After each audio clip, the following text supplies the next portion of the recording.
안녕하세요. 홍법 역사탐구소 박익순 소장과 함께 떠나는 주말 역사 산책 시간입니다. 오늘 날씨가 아주 쾌청하고 또 기온도 영상이라 아주 나들이하게 참 좋은 날씨인 것 같아요. 그래서 저도 오늘은 뒷산에 올라와서 역사 산책의 시간을 가져보고자 합니다. 오늘은 신라 제51대 진성여왕의 뒤를 이어서 왕위에 오른 효공왕의 시대로 들어가서 역사 산책을 해보도록 하겠습니다. 진성여왕 때는 전국이 아주 극히 혼란했어요. 상주에서는 원종과 애노가 반란을 일으키고, 또 북원에서는 양길과 그 부하 궁예가 또 크게 일어나고, 또 무진주에서는 견훤이 들고 일어났어. 그래서 이제 후삼국의 그 시발이 된 것이지. 그래서 892년에는 견훤이 먼저 후삼국을 선언을 했고, 그 다음에 이제 효공왕이 왕위에 올라서는 궁예도 901년에 드디어 후고구려를 선포를 함으로써 이제 후삼국의 시대로 들어가게 된 것이죠. 효공왕은 897년부터 907년까지 한 11년간 왕노릇을 했는데, 효공왕이 왕위에 오를 당시에는 나이가 불과 12살밖에 안 돼 있었어요. 그 효공왕의 신부는 삼국사기에 의하면은 그 아버지 헌강왕이 길을 나섰을 때 아주 길에 아름다운 그 여성이 걸어가고 있었다. 그래서 그 여인한테 마음이 끌려가 가지고 유궁으로 불러들여 가지고 하룻밤을 지냈는데, 그때 태어난 그 아들이 바로 효공왕이라는 거예요. 그래서 처음에는 궁궐 밖에서 길렀었는데, 이제 헌강왕이 죽고 이제 진성여왕이 왕위에 오른 후에 진성여왕이 그 조카 요를 불러다 궁궐에서 키웠고, 그렇게 키워서 12살 되던 해에 이제 요한테 왕위를 물려주어서 이 요가 김요가 효공왕이 됐다, 이렇게 기록이 되어 있어요, 삼국사기에는. 특히 진성여왕 때는 신라의 그 귀족들이 너무 부패하고 썩었어. 그래서 이 당나라에 유학을 하고 온 최치원이 진성여왕한테 시무 10조를 바쳤고, 진성여왕도 그 최치원의 시무 10조를 긍정적으로 받아들여서 시행을 하려고 했는데, 진골 세력에 반대에 부딪혀 가지고 그 성공을 못하고 그냥 가야산으로 들어가서 해인사에서 은거 생활을 했다고 그래요. 그러니까 이제 그 당시에 육두품 세력의 불만도 많았고, 또 육두품 세력의 저항에 맞서서 그 진골 세력이 자신의 그 권력을 유지하기 위해서 이 육두품 세력하고 진골 세력 간에 상당한 그런 알력이 있었다고 봐야 돼요.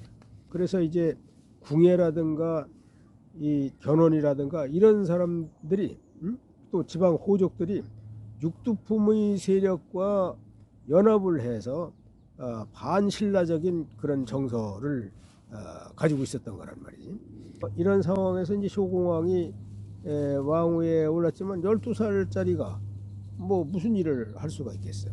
더군다나 진성여왕은 왕으로서의 권위가 이미 떨어진 상황이고, 근데 그 당시에 그 진성여왕 때 진성여왕의 그 숙부인 각간우형과 또 박예겸이라고 하는 그 박씨계열의 세력가가 있었어요. 그런데 이제 각간우용이 죽고 나니까 진성여왕의 삼촌 그 우용과 쌍벽을 이루고 있던 박예겸이 이제 권력을 독점하는 그런 형상이 되어버렸단 말이지.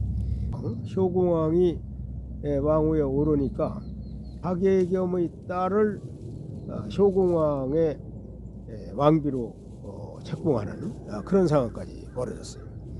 그래서 이제 효공왕 때에는 박예겸의 권한이 아주 막강해졌고, 또 한편으로는 효공왕의 아버지인 헌강왕의 사위로서 화랑의 지지를 받고 있던 김효종이라고 하는 그 화랑이 있었는데, 효공왕한테는 매형이 되는 것이지.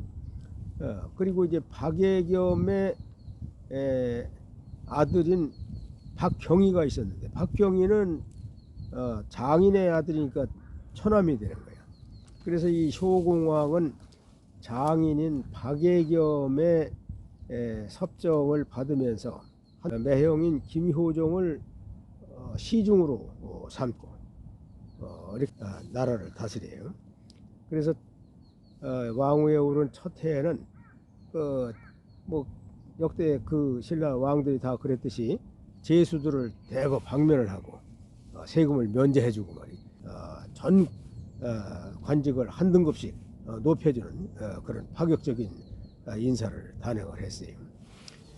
그렇지만은 이미 892년에 후백제가 세워졌고, 또 효공왕의 제위 당시인 901년에는 이미 궁예가 또 후고구려를 선포를 했단 말이에요.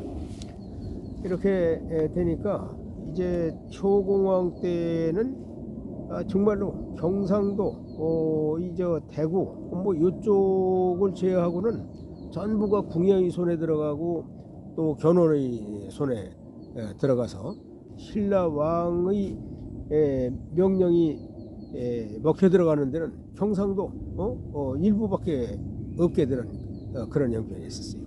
이 효공왕으로서 좀 정신을 차리고 국방을 튼튼히 하려고 하는 그런 노력이 있어야 되는데, 효공왕도 말년에 천한 첩한테 눈이 흘려가지고 아예 정사를 돌보질 않아. 당시 뭐 27 한창 때니까 그렇겠지만, 은영이라고 하는 신하가 효공한테 참 건의를 해. 그렇게 하지 말라고. 그런데도 효공왕은 뭐 아랑곳 없어. 그 천한 궁녀한테 빠져가지고 정사를 돌보지 않아. 매일 음주 가무에 빠져들어가 있는 거야. 그래서 그 은영이 궁녀를 아주 잡아 죽여버려. 응? 왕은 어떻게 할 수가 없으니까 궁녀를 잡아 죽여. 그 궁녀를 잡아 죽여도 효공왕이 대응을 못했어. 그리고 그 다음에는 이제 효공왕이 또 사망을 하는데 역시 후사가 없어. 그래서 당시의 세력으로 보면은 김효종이라고 하는 김씨 세력, 내무랑계에 김씨 세력이 있고, 장인 박예겸의 아들 박경희가 있었는데, 아무래도 왕실의 핏줄로 본다면은 김효종이 왕위에 올라야 되는데, 그 당시에 박예겸의 세력이 너무 막강했단 말이지. 그래서 박예겸의 아들인 박경희가 왕위를 그 나라 사람들에 의해서 추대를 받았다, 이렇게 삼국사기에 돼 있지. 그 효공왕 때까지는 이제 내무랑계의 그 후손들이 왕위를 쭉 이어갔는데, 효공왕이 죽음으로써 이제 신라 김씨 세력들은 이제 대가 끊어진 거예요. 물론 이제 나중에 경순왕 시대에 다시 경순왕이 이제 김씨로 왕위에 오르지만은, 어쨌든 이제 이 효공왕을 끝으로 해서 신덕왕과 경명왕 그리고 경혜왕 셋은 그 박씨의 왕조가 됐어요. 그래서 8대 아달라 왕의 후손으로서 신라 하대 박씨 왕이 등장을 했다. 지금까지 진성여왕의 조카 헌강왕의 아들 효공왕의 시대로 들어가서 역사 산책을 해봤는데, 이 효공왕의 뒤를 이은 그 효공왕의 천원 박경희 신덕왕의 시대에 대해서는 다음 주에 역사 산책을 하기로 하고 오늘은 여기서 마치도록 하겠습니다.